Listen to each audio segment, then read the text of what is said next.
Hello, Namaste, Vanakkam, and as you know, I am your teacher Khushi and welcome to दीदी की पाठशाला।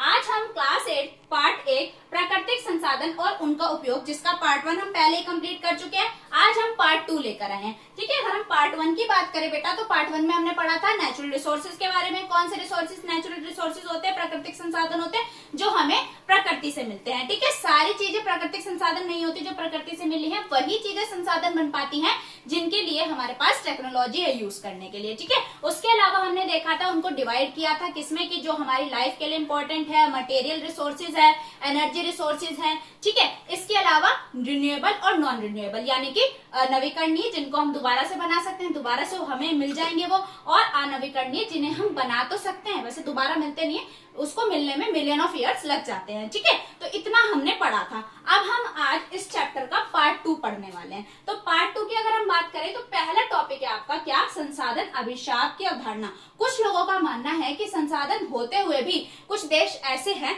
जो इतने डेवलप नहीं है जितना उन्हें होना चाहिए। यानी कि हम कह सकते हैं कि संसाधन होने का मतलब डेवलपमेंट नहीं होता। संसाधन होने का मतलब है कि आप इन फ्यूचर अगर आपके पास टेक्नोलॉजी है तो आप उसको इस्तेमाल करके डेवलप हो सकते हैं, लेकिन आपके पास बहुत सारे संसाधन है का मतलब ये नहीं कि आप डेवलप ही होंगे। बहुत सारे ऐसे देश हैं जिनके पास बहुत ज्यादा संसाधन है, मतलब ये मान लो कि प्रचुर मात्रा में उनके पास, बहुत भरपूर मात्रा में उनके पास संसाधन है, रिसोर्सेज है, लेकिन फिर भी वो विकसित नहीं है।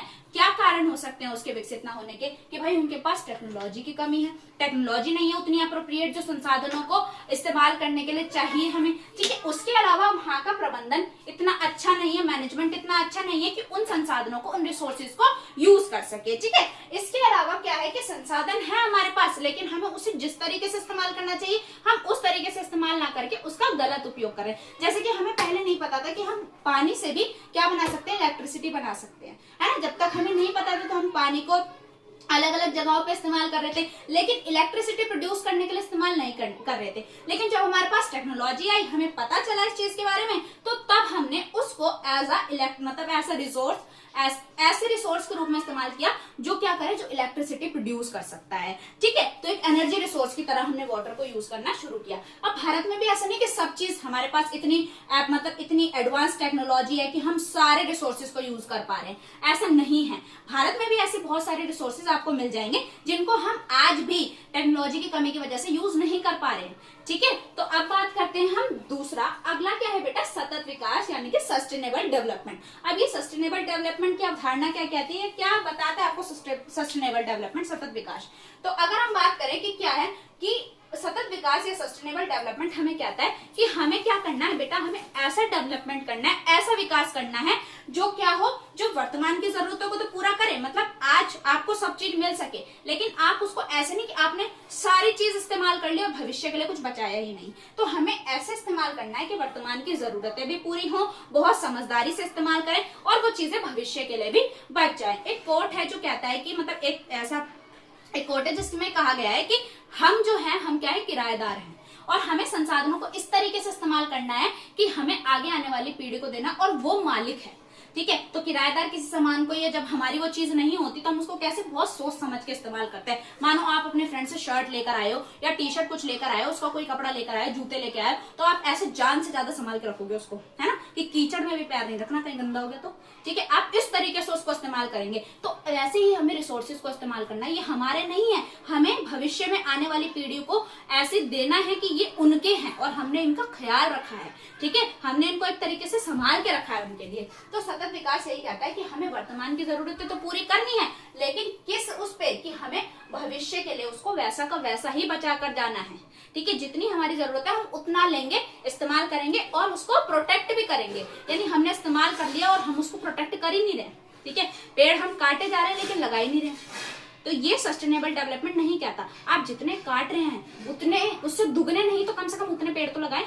ठीक है, अब उसका आवश्यक कदम क्या है इसके लिए कि आपको क्या करना है, जो भी रिसोर्सेज है उनको बहुत समझदारी से इस्तेमाल करना है, और जितनी आपको जरूरत है सिर्फ उतना ही इस्तेमाल करना है। ठीक है, यानी कि आपको जरूरत तो कम की है और आप उसको ओवर यूज कर रहे हैं। ठीक है, इसके अलावा नवीकरणीय ऊर्जा को बढ़ावा, ठीक है। आपको क्या करना है, आप जो नवीकरणीय चीजें जो दोबारा बन सकती हैं, आपको एज ए एनर्जी रिसोर्स उन चीजों का इस्तेमाल करना है, ठीक है, उस पर ज्यादा जोर देना है। उसके अलावा पुनर्चक्रण, यानी कि जो चीज आपने एक बार इस्तेमाल कर ली उसे रिसाइकल करके दोबारा इस्तेमाल करो, क्योंकि रिसोर्सेज हमारे पास लिमिटेड है बेटा, हमें अपनी नीड पूरी करनी है लेकिन भविष्य के लिए भी बचाना है। ऐसा नहीं जैसे आज क्या है, बहुत सारी चीजें ऐसी हैं जो हमारे मम्मी पापा बोलते थे हमारे जमाने में होती थी लेकिन हमने आज तक देखी नहीं। क्यों? क्योंकि वो खत्म हो गई, कहीं ना कहीं लुप्त हो गई। जैसे एक गोरैया चिड़िया पहले हुआ करती थी, हम लोगों ने देखी है, आप लोगों ने नहीं देखी, और आज हम भी नहीं देख पाते उसको। क्यों नहीं देख पाते? क्योंकि इतना ज्यादा मतलब चेंज आया है कि वो जीव अब नहीं रहे, है ना। तो बहुत सारी चीजें ऐसी हैं जो हमने देखी है,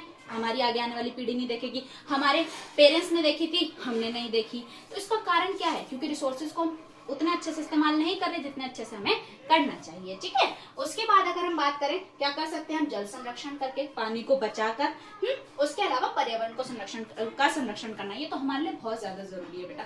जल को बचाना भी और पर्यावरण को बचाना भी, दोनों ही हमारे लिए इंपॉर्टेंट है। वैसे पूरे संसाधनों को बचाना ही हमारे लिए इंपॉर्टेंट है, लेकिन पर्यावरण को बचाना सबसे ज्यादा इंपॉर्टेंट है ना। आप देखते हैं कि आज के टाइम पे पॉल्यूशन एक बहुत बड़ा, पॉल्यूशन, ग्लोबल वार्मिंग, ये ऐसे इश्यूज हैं जिनकी वजह से बहुत ज्यादा प्रॉब्लम्स आगे भी फेस करनी पड़ेंगी हमें, और आज भी हम कर रहे हैं, ठीक है। तो पर्यावरण को बचाना हमारे लिए बहुत इंपॉर्टेंट हो जाता है, ठीक है। कुछ महत्वपूर्ण उदाहरण यहाँ पर दिए गए हैं, क्या कि जैसे सिक्किम की बात करें तो सिक्किम ने पूरा का पूरा एक ऐसा राज्य है सिक्किम जिसने जैविक खेती को बढ़ावा दिया है, ठीक है। और पर्यावरण में किसान, इससे क्या है, इससे पर्यावरण को भी लाभ होता है, ठीक है, क्योंकि वो लोग क्या कर रहे हैं, वो केमिकल्स को यूज नहीं कर रहे हैं, ठीक है, कोई भी ऐसी चीज यूज नहीं कर रहे हैं जो पर्यावरण के लिए हानिकारक है। तो पर्यावरण को भी लाभ होता है, साथ ही साथ किसानों को भी इससे लाभ होता है, ठीक है। इसके अलावा क्या है, सौर ऊर्जा से रिलेटेड परियोजनाएं चलाई जा रही है, क्योंकि सौर ऊर्जा, अगला है सौर ऊर्जा से रिलेटेड परियोजनाएं, ठीक है। सौर ऊर्जा परियोजनाएं, क्योंकि आपको पता है कि सौर ऊर्जा क्या है, एक असीमित ऊर्जा संसाधन है हमारे पास जो हमें बहुत अनलिमिटेड अमाउंट में मिल रहा है। तो अगर हम उसको एक ऊर्जा संसाधन की तरह यूज करें, ठीक है, तो वो एक बहुत अच्छा, मतलब एक बोल सकते हैं कि एक बहुत अच्छा विकल्प होगा कि हम बाकी ऊर्जा संसाधनों की जगह इसको इस्तेमाल करें, ठीक है। तो क्यों? क्योंकि एक तो ये स्वच्छ ऊर्जा संसाधन है और असीमित है, ठीक है। दूसरा क्या है कि भारत में इसका तेजी से विकास भी हो रहा है, ठीक है। सोलर पैनल्स वगैरह अब लगाने के लिए परियोजनाएं चलाई जा रही हैं, है ना। सरकार भी कुछ आपको मतलब देती है, इस तरह एक सब्सिडी, एक स्कीम उन्होंने चलाई है कि आप अपने घर पे सोलर पैनल्स लगवा सकते हैं, ठीक है। उसके अलावा दूसरा है पारंपरिक ज्ञान जो हमारा है उसको बचा के रखना, ठीक है। जो वृक्षों से रिलेटेड आयुर्वेद हमारे यहाँ पर पहले से जड़ी बूटियों वाला चल रहा है, ठीक है, उसको बचा कर रखना, जल को बचाना और मिश्रित खेती को बचाना, ठीक है। मिश्रित खेती जिसमें क्या है कि हम एक जगह पर एक जैसी खेती ना करके मतलब अलग अलग रोज में अलग अलग चीजें उगाएं, वो ऐसी कि जिसमें से एक को ज्यादा पोषण की जरूरत है, दूसरी को थोड़ी कम पोषण की जरूरत है, उनको एक साथ उगा के दे अल्टरनेट रोज में, ठीक है। तो ऐसे हम कर सकते हैं। उसके अलावा अब हमारा जो है अगला टॉपिक है कि संसाधनों का जिम्मेदार उपयोग, मतलब हम जिम्मेदारी से, रिस्पॉन्सिबिलिटी से कैसे इन रिसोर्सेज को यूज कर सकते हैं, ठीक है। तो क्या कर सकते हैं, जो हमारे नवीकरणीय संसाधन हैं, ठीक है, जो दोबारा बन सकते हैं, उनको हम एक बार ना करके पुनः उनका निर्माण करें, बार बार निर्माण करें, पुनः उनका इस्तेमाल करें, ठीक है। इसके अलावा जो हमारे नवीकरणीय संसाधन है उनको हम असीमित तरीके से इस्तेमाल ना करें। ऐसे नहीं इस्तेमाल करें कि भाई हमारे लिए तो है, खत्म कर दो, नहीं, हमें उनको क्या करना है, सीमित तरीके से इस्तेमाल करना है, ठीक है। हम उस मतलब कंट्रोल करके कि हमें कितने की जरूरत है उतना ही हम उसको यूज करेंगे, ठीक है। इसके अलावा क्या है, संसाधनों का न्यायपूर्ण लाभ, ठीक है। जो संसाधन है, जो रिसोर्सेज हैं, वो ऐसा ना हो कि किसी एक ग्रुप के पास तो बहुत ज्यादा अमाउंट में और कुछ ऐसे ग्रुप्स हैं जिनके पास है ही नहीं बिल्कुल। तो सरकार को ऐसी स्कीम्स बनानी चाहिए जो क्या कर सके, जो संसाधनों का न्यायपूर्ण बंटवारा कर सके कि सब तक पहुंचे सारी चीजें, यानी कि कुछ एक लोगों के हाथ में ही सारे के सारे संसाधन रह जाए, ठीक है। क्योंकि वो तो भाई अमीर हैं जो लोग अफोर्ड कर सकते हैं, तो सरकार की जिम्मेदारी उन लोगों के लिए बनती है, उन गरीब लोगों के लिए बनती है जो लोग अफोर्ड नहीं कर सकते, ठीक है। तो उनके लिए संसाधनों का न्यायपूर्ण लाभ उनको मिलना चाहिए, ठीक है। तो ये है बेटा आपका 8th क्लास का एसएसटी का चैप्टर 1 जो मैंने आपको पार्ट 1 करा दिया था। पार्ट 1 मैं पहले ही करा चुकी हूँ और उसकी जो वीडियो है मैं वो इसमें लगवा दूंगी, आपको एक प्लेलिस्ट बनवा दूंगी, ठीक है। इसके अलावा इसी तरीके के सोशल साइंस से रिलेटेड और वीडियोस के लिए आपको क्या करना होगा, आपको मेरे चैनल को सब्सक्राइब करना होगा और प्रेस करना होगा बेल आइकन को, वीडियो को लाइक करें, अपने फ्रेंड्स तक पहुंचाएं और ज्यादा से ज्यादा लोगों तक पहुंचाएं ताकि आपके जैसे और भी बच्चों की मदद हो सके। ठीक है, तो आज के लिए इतना ही, मिलते हैं नेक्स्ट वीडियो में।